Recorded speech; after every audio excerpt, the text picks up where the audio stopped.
ketika Tuhan berpuasa 40 hari, iblis menyodorkan sebuah pencobaan, dan Anda harus tahu iblis itu adalah pembunuh, tetapi dia juga pendusta. Itulah sebabnya saya lihat sebagian orang baik dan tulus, dia tertipu. Kita tidak bisa melawan iblis hanya dengan perasaan dan intelektual kita. Karena dia sangat hebat di dalam dusta. Indonesia ini berkali-kali kena yang namanya money game. Dan money game itu sebuah dusta yang sepertinya benar tapi ujungnya itu dusta. Saya ketemu dengan seorang pakar ekonomi, anak Tuhan, saya bilang kamu harus banyak bersuara. Karena pendeta enggak ngerti. Anak Tuhan yang belajar keuangan, finance yang ngerti. Harus berbicara, bersuara. Supaya tidak banyak orang atau banyak orang yang diselamatkan dari dusta itu. Nah, kembali. Yesus berpuasa dan lapar. Ini real situation. Punya kebutuhan. Dan lingkungan tidak menyediakan. Enggak ada mie duk-duk nasi goreng. Bakwan juga enggak ada. Yang saya kaget, iblis enggak bilang gini, perampok kok kamu. Malao. Nyurio. Enggak. Dia berkata begini, kalau engkau anak Allah, jadikan batu jadi roti. Apa yang ditembak iblis? Identitas pertama. Yesus anak Allah, tapi ditambahi kalau. Anda dan saya harus yakin dengan identitas. Kita anaknya Bapa. Kegagalan orang Israel itu apa? Percaya mereka itu korban budak. Korban artinya victim waktu di padang gurun. Mereka gagal keluar dari mental budak. Sehingga mereka meletakkan dirinya pada sebagai korban nasib.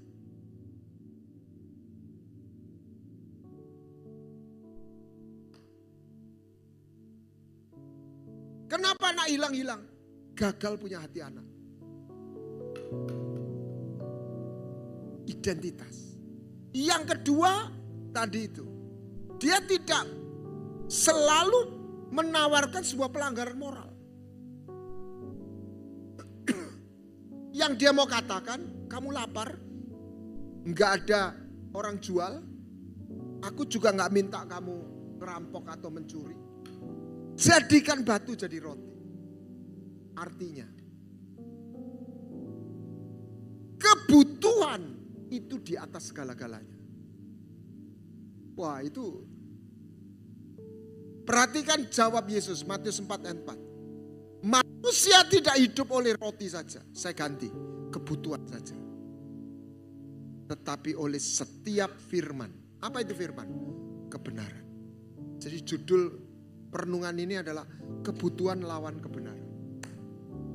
Hari ini kita dipaksa atas nama kebutuhan melanggar kebenaran. Di mana-mana.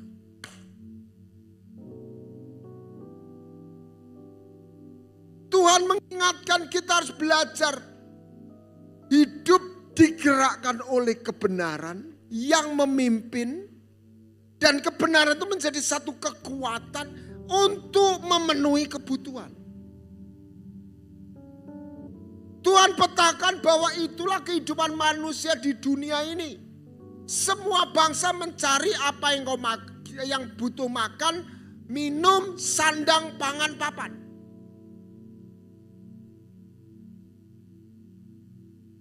Tetapi Tuhan ingatkan, jangan hidup dengan engkau semua yang kau kerjakan hanya untuk memenuhi kebutuhan. Tetapi yang unik, Tuhan tidak merendahkan kebutuhan. Ini kita harus cerdas. Tuhan tidak mengabaikan kebutuhan. Saya nggak bicara gereja, saya bicara kegeraan. Tahun 96, 97, 95, saya lupa. Ada namanya Bethany Movement. Dan keluar dengan satu message pemulihan ekonomi.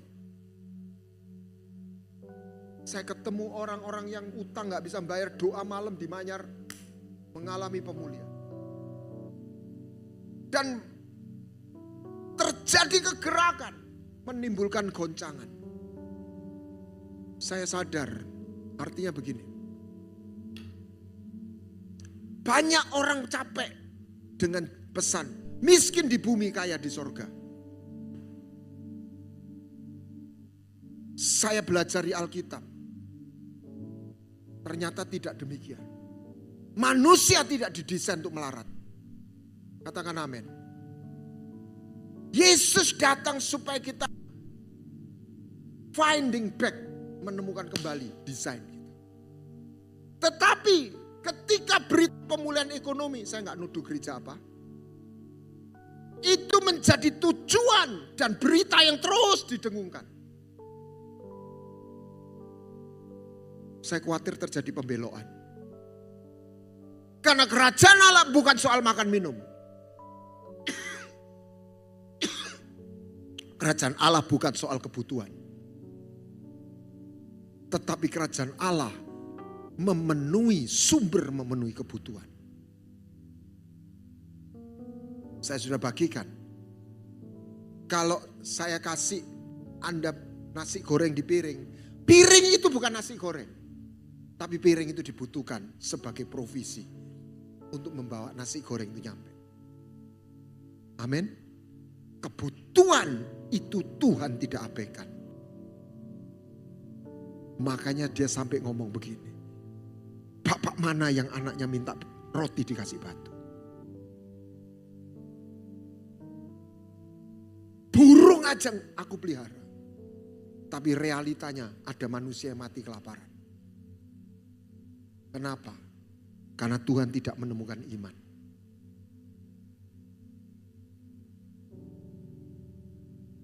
Makanya orangku benar hidup oleh iman. Dengan iman kita menang atas kebutuhan. Kenapa kita harus menang atas kebutuhan? Saya tadi ini lihat ada satu ayat yang harus saya bagikan.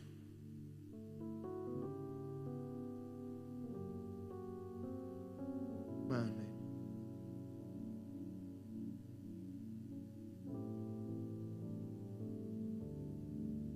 Mazmur Amsal 30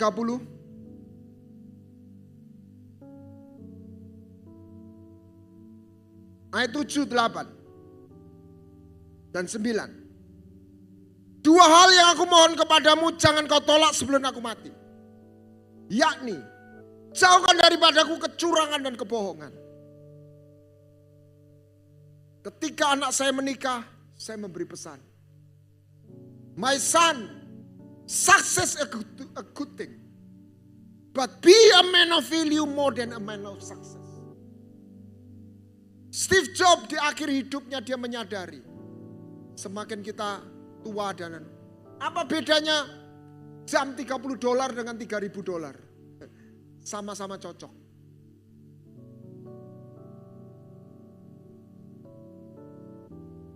Dan dia melihat ada malaikat kematian yang dia gak bisa lepas.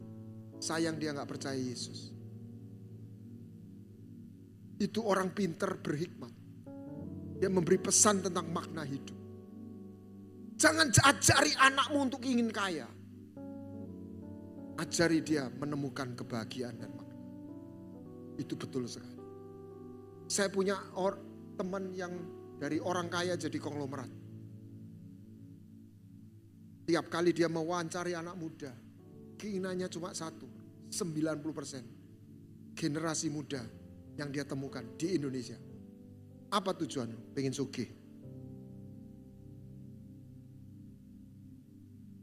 Uang begitu berkuasa. Tapi kita nggak boleh kekurangan uang, katakan amin. Akar kejahatan itu cinta akan uang. Saya nggak berani nambahi firman, tapi kalau saya boleh urun. Yang kedua adalah kekurangan uang. Itu juga sumber kejahatan. Karena kalau apalagi orang hidup di Jakarta, istilahnya zaman dulu, kencing aja bayar. Makan di warteg aja 20.000 atau berapa gitu ya. Enggak ada yang murah di sana. Saya pernah menjamu family saya di Dallas, Texas. Tapi waktu itu dolar 9.500. Dua keluarga suami istri. By serve. Dengan melayani bukan ngambil sendiri. Habis $65. 5 orang plus anak kecil. Anak kecilnya 3. Bayangkan saudara. Saya makan di Beligio, Jakarta berdua. 450.000. Saya bilang sing larang iki Amerika atau Jakarta ya. Jakarta itu mahal sekali. Nggak main-main.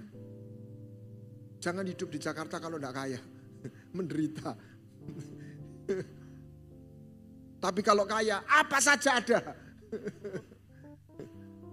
Nah, yang kedua, jangan berikan aku kemiskinan atau kekayaan. Biar aku terima bagianku. Next. Sebab kalau aku kenyang, aku kaya, terlalu kaya. Saudara, Anda pikir orang kaya itu gak punya penderitaan? Tidak mudah jadi orang kaya. Karena dosa itu di depan mata ditawarkan. Dan Anda harus bilang tidak. Karena Anda ingin selamat dan menjadi pengikut Yesus.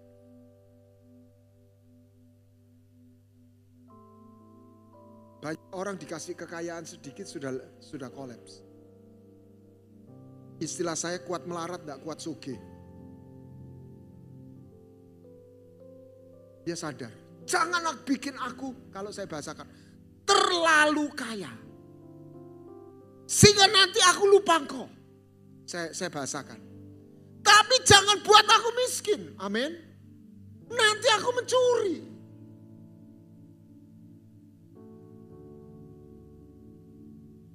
Saya tambahkan hari ini. Nanti aku jual diri.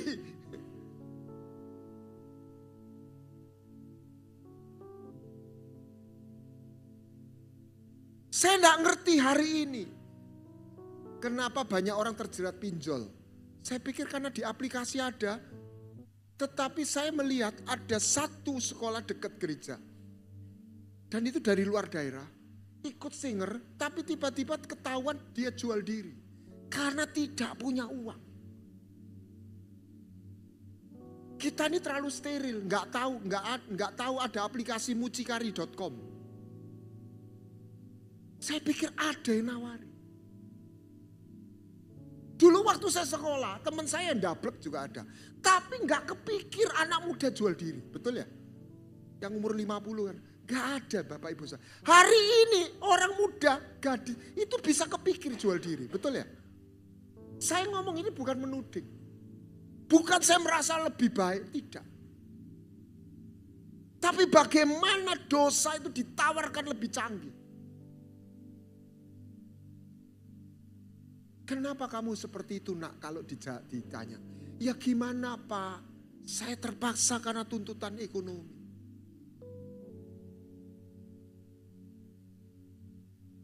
Kita harus menang atas kebutuhan. Amin. Kita harus percaya ada Bapa yang menyediakan diri. Dia bisa memberi rezeki pada Anda melalui natural maupun supranatural. Katakan amin. Saya ini orang yang hidup dalam pelayanan. Anda pernah pikir saya nggak megang gereja? Anda pernah mikir nggak COVID 2 tahun saya hidup dari apa? Saya bersaksi, saya tidak kekurangan. Saya ada jual, ya tapi ya tidak saya tekuni, ya mengalir aja. Saya masih ingat tahun 2020 akhir. Ya 20. Saya kena COVID, ada promo produk. Saya tidak ada ke rumah sakit, saya tidak ada sesek atau apa, nggak ada. Dan saya sudah bagikan, tidak ada yang kasihan atau khawatir sama saya waktu itu. Padahal belum ada vaksin, belum ada apa. Di tengah-tengah saya tidur, itu ada. Saya kirimi WA itu, ini lo ada produk mau, ini lagi promo, ini mau. Saya dapat 7 paket, kira-kira omset 100 juta. Untungnya berapa? Rahasia. Artinya begini, saya itu ketawa, wong aku ini loro di kamar, orang lain lah loro duit entek ya toh. Loh saya malah dapat duit loh. Saya tidak katakan harus seperti itu, tidak. Tapi itulah pemeliharaan Bapa Surgawi. Anda harus ngalami, amin. Ketika Anda punya akses itu. Apa yang ditembak iblis pertama? Pencobaan pertama, kebutuhan. Ini basic. Ketika orang kalah sama kebutuhan, dia akan kolaps. Kecuali orang itu sudah level jadi martir. Tapi dia bertahap. Makanya jadi manusia, Tuhan berkata, manusia tidak hidup oleh roti, tidak boleh digerakkan hanya kebutuhan. Tapi dia harus rindu, menggeluti kebenaran. Tapi dengan kebenaranmu, engkau akan menjadi orang yang bisa dipercaya. Engkau akan menjadi orang yang dicintai. Engkau punya nama baik. Ini Anda jangan ngiri, saya pernah ketemu. Makanya firman itu benar. Yang punya diberi, yang tidak punya yang tidak punya daripadanya diambil. Lihat, orang sudah tidak punya, tabungannya defisit, yang apa? Datang debt collector, betul ya? Saya pernah ketemu satu orang kaya. Anda pikir orang kaya yang konglomerat itu minjem uang pakai kolateral? Tidak. Saya juga baru ngeh, pakai yang namanya personal guarantee. Di depan saya, deal 500 miliar. Tanpa kolateral, tanpa jaminan. Tak batin walah, wong biasa iki lho, njaluk pinjaman 2 miliar. Yes, diwingkel-wingkel dia. Itu bank itu bisnis paling gak fair. Kalau kita minjemi dia, bunganya dikit, gak pakai jaminan. Kalau kita pinjam sama dia, minta jaminan dan bunganya lebih besar. Betul ya? Mohon maaf yang kerja di bank. Kenapa? Kok dia bisa begitu? Karena dia menjual apa? Kepercayaan. Kasihkan uangmu di sini nggak hilang. Loh. Amin. Ketika karena ketika Anda punya nilai dan bisa dipercaya. Percayalah enggak kekurangan.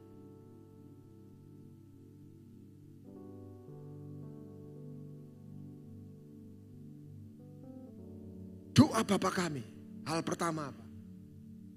Berikanlah roti. Kebutuhan. Kita harus menang atas kebutuhan. Dan Tuhan bilang, aku mencukupi. Tuhan gembalaku. Tidak kekurangan. Kapan itu terjadi? Ketika dia di padang rumput dan mata air. Dia ada di area kerajaan, dimensi kerajaan. Kenapa anak Bapa yang bungsu kekurangan? Karena dia dikasih Bapa. Tapi dia tidak tinggal di dalam kasihnya. Semua anak Tuhan dikasih Tuhan. Tapi tidak semua anak Tuhan tinggal dalam kasih. Itu persoalannya. 2 Raja-Raja 6 ayat 28. Saya singkat aja. Ini Samaria dikepung. Berminggu-minggu atau berbulan. Sehingga kelaparan. Ada 2 ibu yang kelaparan sama-sama punya bayi. Punya ide gila. Ayo kita makan, kita sembelih bayi kita. Gantian. Pertama ibu A menyerahkan kepada ibu B. Ibu B yang nyembelih. Nih. Gantian ibu B yang menyerahkan anaknya. Terus next. Ayat 29. Tuh. Dia gak mau, gak tega. Maka ibu A itu marah. protes sama raja. Raja Yoram sampai mengoyakkan pakaiannya. Ini orang Israel, bukan orang kafir. Umat Tuhan.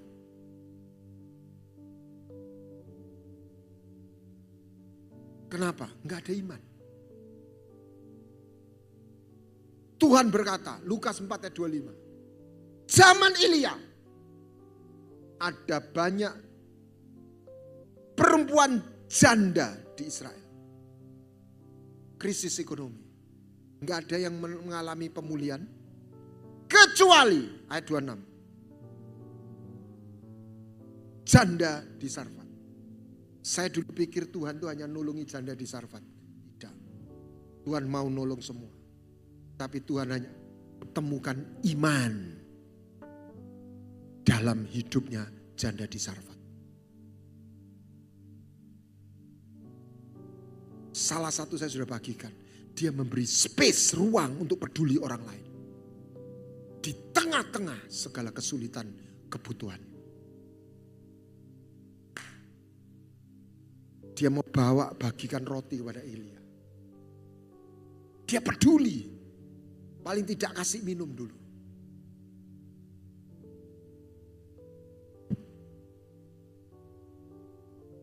Saudara menang atas kebutuhan ekonomi itu apa? Kita harus makmur. Dari iman itu makmur secara pikiran dan hati. Ketika kita tahu babe kita ini baik dan kaya. Katakan amin. Baik dan kaya. Dan dia berkata, burung aja aku pelihara. Iman. Apa yang salah satu paling dirindukan Tuhan? Percaya dia baik. Apa yang menyakitkan Tuhan? Ketika dia tidak dipercaya segala kebaikannya. Makanya dia berteriak, Yerusalem, Yerusalem. Betapa aku rindu mengumpulkan kau seperti induk ayam. Kau gak mau. Orang Israel tidak percaya dengan hatinya. Manusia tidak hidup oleh roti saja. Artinya dua. Janganlah hidup oleh kebutuhan tapi kebenaran. Arti yang kedua. Kebutuhan roti bukan hanya kebutuhan jasmani. Anda jangan pikir orang kaya itu gak punya penderitaan. Manusia itu malu roh. Dia butuh 3 hal. Dicintai. Punya martabat. Dan melihat masa depan. Karena ketika Tuhan menjadikan Adam. Diberi keserupaan. Manusia disiapkan untuk berhubungan dengan secara personal dan intim dengan penciptanya. Kita hanya bisa jatuh cinta sama siapa? Sama manusia. Saya bahasakan.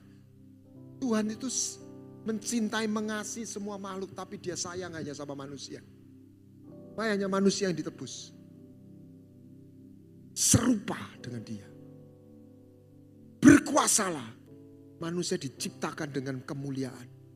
Maka kita punya sense of dignity. Martabat.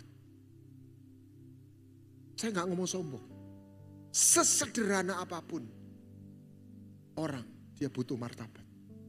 Karena dia desainnya memang makhluk yang bermartabat. Kata lainnya dia diciptakan dalam kemuliaan Allah. Dosa membuat dia kehilangan kemuliaan. Itulah kebutuhan. Yang ketika manusia disiapkan, dia diberi warisan yang namanya Taman Eden. Makanya Adam kehilangan cinta, kehilangan hubungan keintiman, kehilangan pemerintahannya, kehilangan keimamannya, keintimannya dengan Tuhan, kehilangan pemerintahannya, kuasanya, kehilangan tanahnya, warisannya. Bukan kehilangan agama. Dan kasih kuasa atau martabat dan warisan masa depan. Itu dibuktikan, diteguhkan, dikonformasi oleh ilmu psikologi. Need of affiliation, need of power, need of achievement. Seluruh perilaku manusia itu digerakkan untuk dia dicintai, untuk dia punya martabat, untuk masa depan. Makanya ada orang bunuh diri ketika dia merasa tidak dicintai.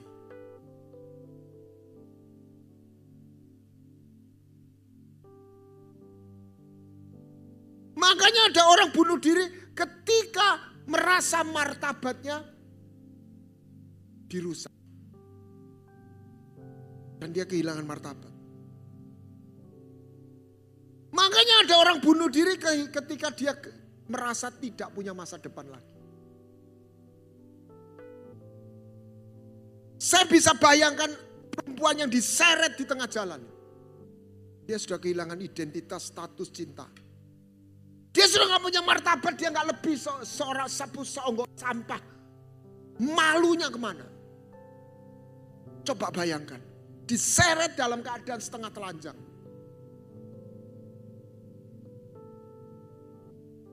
Saya coba mewakili perasaan wanita yang diseret. Ketika dia bertemu dengan Yesus.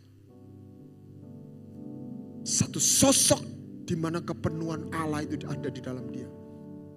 Di titik itu dia ketemu cinta. Yang sebelumnya dia sudah menjadi seonggok sampah. Dia dikhianati oleh pria yang dia cintai.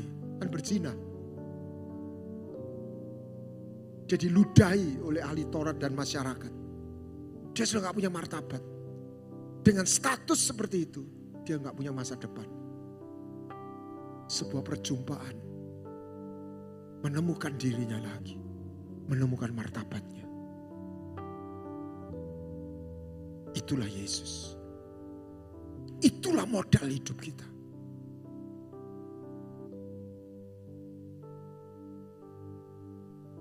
Tuhan tidak larang kita kaya. Katakan amin. Tuhan tidak larang kita pandai.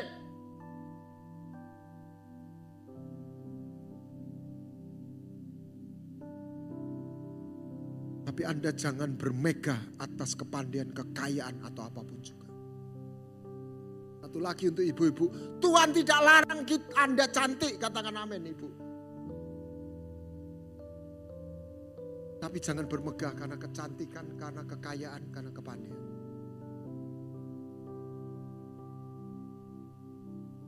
Makanya setiap seminar saya nggak pernah, kecuali itu dibutuhkan karena topiknya teologis. Saya nggak pernah cantumkan gelar saya. Saya mau memberi sinyal dan pesan. Saya punya 4 gelar. Lalu ditambah pendeta 5 Pak. Saya tidak mau bermegah atas itu. Saya mau bermegah atas kasih Tuhan atas hidup saya. Orang berdosa yang diampuni dan diterima sebagai anak. Dia yang menjadi kebanggaan saya.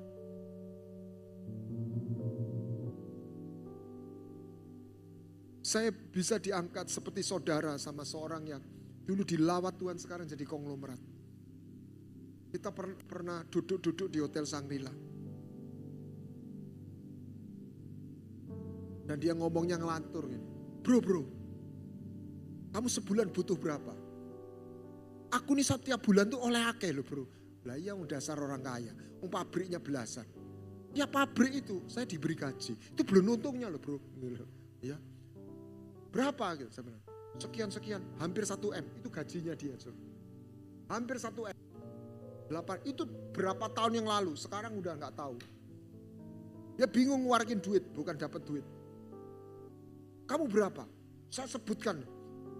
Dia langsung gurau. Gak oleh bro, awakmu pendeta kakean sak gitu. Lu awakmu sak mono, masa aku gak oleh. Ya kita ketawa bersama, saya juga gak minta duitnya dia. Ya. Yang aneh, ya dia gak kepingin jadi seperti saya. Tapi saya juga gak kepingin jadi dia. Saya mensyukuri saya jadi saya.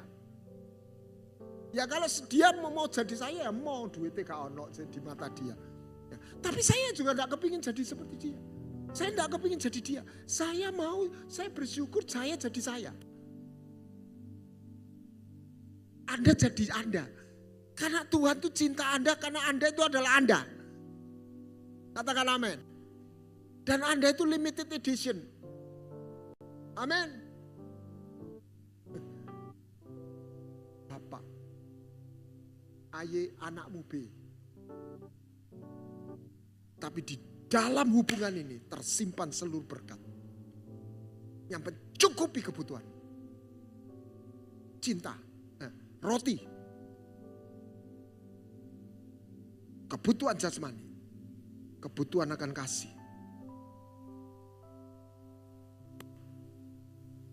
Jangan seperti Absalom yang menjadi monster, berontak pada orang tua.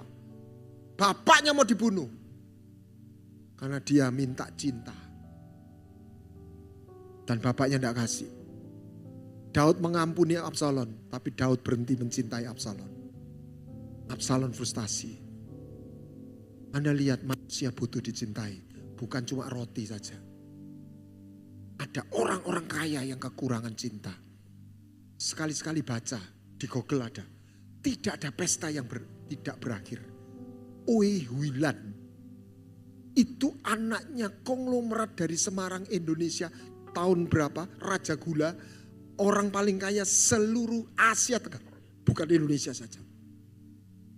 Dia bilang, waktu saya kecil itu dimandinin pembantu saya. Itu di kalung, di leher saya itu ada kalung berlian segini. Perjalanan hidupnya penuh dengan patah hati dan sebagainya, macam-macam. Ini orang baik. Makanya Anda gak perlu ngiri. Duh enak iyo sugi terus. Belum tentu. Sebab arti makna hidup pada akhirnya bukan yang di luar kita. Yang di dalam. Halo. Saya lihat mata-mata belum yakin. Gak percaya. Soalnya ini kita dibombardir terus. Tapi jangan sebaliknya, artinya gini. Orang kekurangan uang itu juga soro. Tapi yang saya ingatkan bukan berarti banyak uang. Itu juga semuanya selesai. Karena manusia tidak hidup oleh roti saja. Cinta gak bisa dibeli. Seks bisa dibeli. Cinta gak bisa.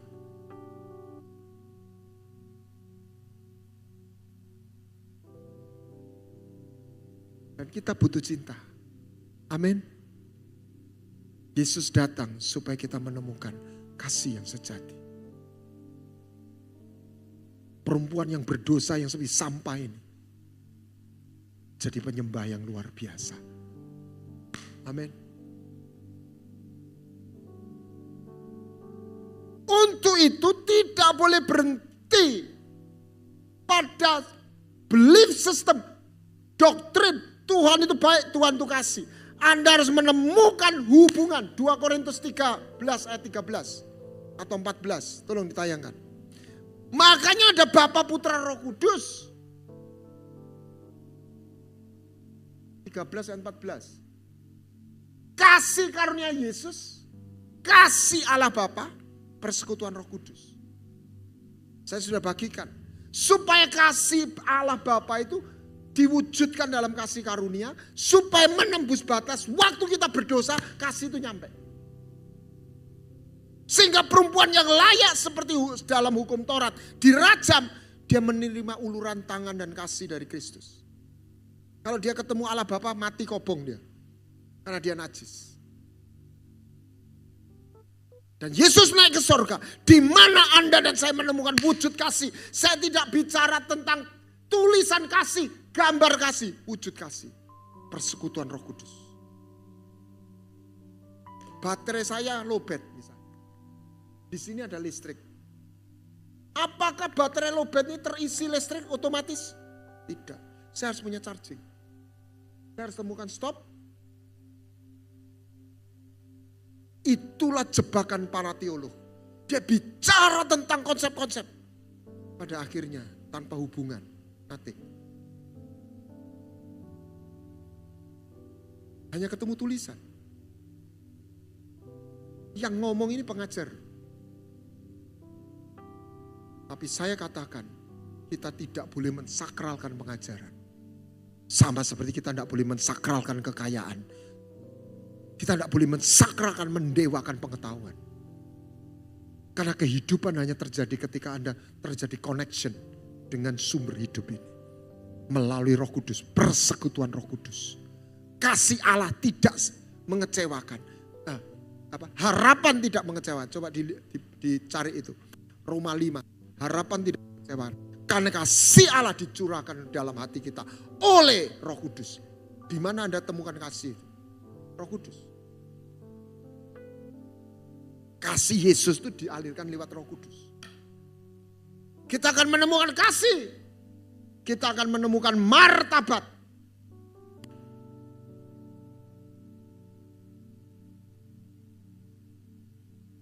Pengharapan tidak mengecewakan karena kasih Allah dicurahkan dalam hati kita oleh Roh Kudus. Yang kedua, kebutuhan kita dalam martabat. Orang Makassar, orang Bugis tahu kalau sudah martabatnya disentuh, dia siap duel sampai mati. Salah satu carok tradisinya Madura itu adalah ketika orang merasa martabatnya disentuh. Martabat itu masuk dan menyentuh hati manusia yang terdalam. Karena dia dijadikan dengan martabat. Yesus datang supaya engkau tahu engkau berharga, engkau punya nilai. Nilaimu gak murah. Aku tebus dengan nyawaku. Amin. You are important. Jangan anggap kita ini tidak berharga. Itulah wujud kita menerima karya penebusannya. Ketika perempuan berdosa itu mencuci kakinya Yesus, itu dia menyerahkan martabatnya. Kenapa? Dan masa depannya. Karena dia mencuci dengan rambutnya. Rambutnya kan mahkotanya perempuan. Kalau pria itu ya sudah gini aja. Kalau perempuan yang dicat lah, ya laki juga ada yang dicat ya. Yang diginikan, yang begini, sebentar modelnya begini, begitu. Karena katanya mahkota. Ya tak, mahkota itu adalah martabat, kemuliaan. Dia buat cuci kaki Yesus. Dia pecahkan buli-buli, apa itu? Masa depan. Karena gambaran perempuan Yahudi itu waktu nikah itu bawa apa? Mahar. Ibu-ibu yang sudah menikah,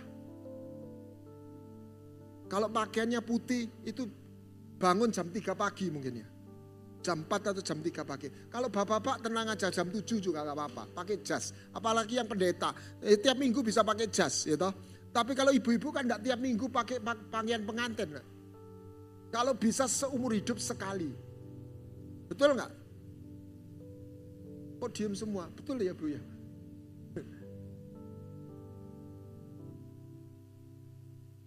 Pernikahan buat seorang wanita itu sangat berarti. Dan dia kalau dia pecahkan, dia membawa mahar itu di bawah kaki Yesus. Tapi melalui itu, perempuan itu punya nama di dalam Alkitab. Ketika kita percayakan, ketika janda Sarfat menyerahkan, mempercayakan uang atau tepung terakhir itu.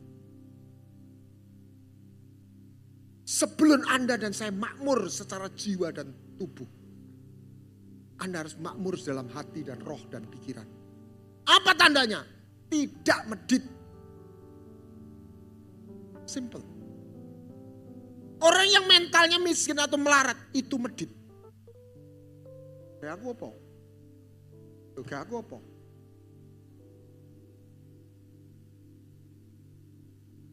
Katakan kanan kiri, ojo medit.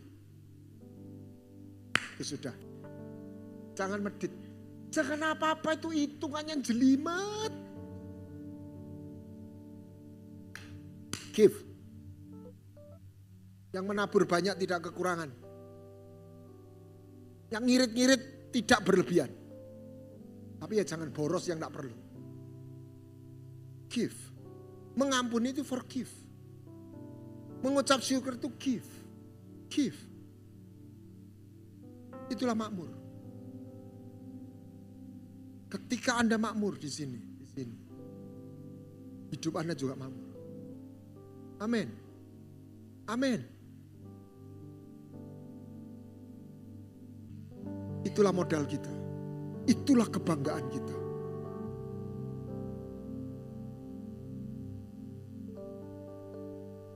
Di sana kita menemukan kebutuhan roti. Di sana kita menemukan kebutuhan cinta. Di sana kita menemukan martabat. Yusuf jadi budak. Mentalnya tetap seorang putra. Dan lewat sebuah liku-liku, dia menjadi Perdana Menteri. Dia menjadi orang yang terhormat dan bermartabat. Ketika Anda menjadi manusia yang punya nilai, Anda punya kehormatan. Bukan karena uang Anda, tapi karena nilai yang kau yakini dan kau cari.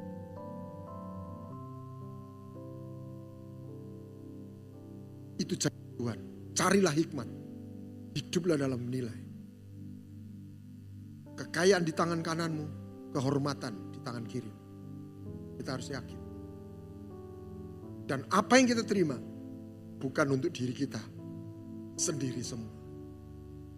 Untuk kita bagikan dan alirkan. Buat kebaikan orang-orang yang dia cintai, umat Tuhan. Yusuf tidak kaya buat dirinya sendiri. Yusuf menjadi kaya dan Perdana Menteri untuk menjadi pelindung buat kakak-kakaknya yang notabene mengkhianati dan menjual dia. Yang ketiga, ada masa depan.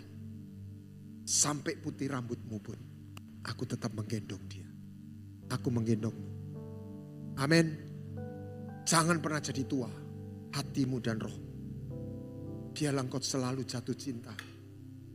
Bapak ibu saudara, usia saya sudah kepala 6 lebih. Kepala 6 lebih. Saya sudah punya cucu. Satu saya minta, jangan buat saya tua Tuhan. Dalam roh saya, hati saya. Dan salah satu saya syukuri hari ini Tuhan percayakan saya pelayanan menjangkau anak-anak muda. Buat saya tidak mungkin saya buat. Saya ini sekarang umur itu sudah pensiun, saudara. Saya sudah ketemu beberapa orang usia lebih muda. Apa kerjanya Bapak? Ya pensiun Pak. Tiba-tiba saya melihat pintu dibuka. Kapan itu? Mulai waktu COVID menjelang akhir COVID. Sampai hari ini menggelinding. Saya tidak ingin sia-siakan. Saya ingin kepercayaan Tuhan itu betul-betul saya bisa kerjakan. Pada akhirnya mau jadi rasul, nabi, guru apapun. Titik nolnya, saya pinjam kata titik nol apa? Anaknya, kita pulang, anaknya Bapak dapat warisan di bumi dan di sorga. Hiduplah dengan kekuatan iman ini. Jangan seperti Esau yang menjual hak kesulungannya. Jadilah seperti Kaleb yang percaya janji Tuhan 45 tahun. Tetap diingat. Umur 85 dia terima. Dan Hebron, tempat yang punya mata airnya. Artinya itu kalau Surabaya Pak, Graha Family, Citraland. Bukan daerah yang murah-murah. Prime. Aku minta Hebron. Saya tidak katakan kekayaan. Jangan merasa tua dulu. Orang bilang setelah 40 lewat selesai. Tidak. Ada orang-orang yang hidupnya mulai 50, 60. Musa memulai hidupnya umur berapa? 80. Ada yang 80 di sini. Berarti Anda masih muda semua. Siapkan ada panggilan Tuhan dalam hidupmu. Amin. Saya melihat panggilan dan kepercayaan yang Tuhan taruh. Tiba-tiba saya tahu, saya sedang merintis sesuatu. Bukan saya sedang persiapan untuk pensiun. Itulah sampai saya minta Tuhan buat saya sehat. Karena kalau tubuh saya tidak kuat, saya nggak bisa melakukan ini. Kiranya Tuhan memberkati. Pegang ayat ini. Akulah roti dari sorga yang membuat engkau gak lapar lagi. Akulah air kehidupan membuat engkau gak haus lagi. Sehingga kita gak digerakkan oleh kebutuhan yang ada di bumi, yang diharapkan tapi belum tentu tercapai. Tuhan saya supply hidup kita. Tuhan gembalaku, tidak kekurangan aku. Jasmani, jiwani. Kiranya Tuhan memberkati. Bahkan bukan hanya mencukup, berlimpah. Limpah itu apa? Bukan jumlahnya. Buat kita ada batasnya. Makanya gak boleh serakah. Berlimpah itu gini kan. Das, kosong saya isi. Ukurannya gak tambah. Gerojoknya masih jalan. Itu namanya limpah. Selebihnya di mana? Keluar. Kalau jadi kaya jangan ngumpuli berlian.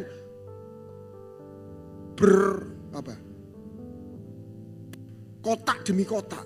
Jangan ngumpulin apa itu? Orang saya enggak ngerti. Koleksi tas yang 100-200 juta sak lemari. Apa gitu. Sampai harganya itu puluhan miliar. Mungkin ya. Boleh kalau Anda kaya. Tapi selebihnya biarlah Anda jadi tangan yang terulur. Nah, kalau saya kan enggak kaya Pak. Jangan tunggu kaya dulu untuk jadi pemberi. Amin. Ingat, jangan medit. Biarlah kau bermurah hati. Sebab ketika kau bermurah hati, engkau mendapat kemurahan dari Bapa.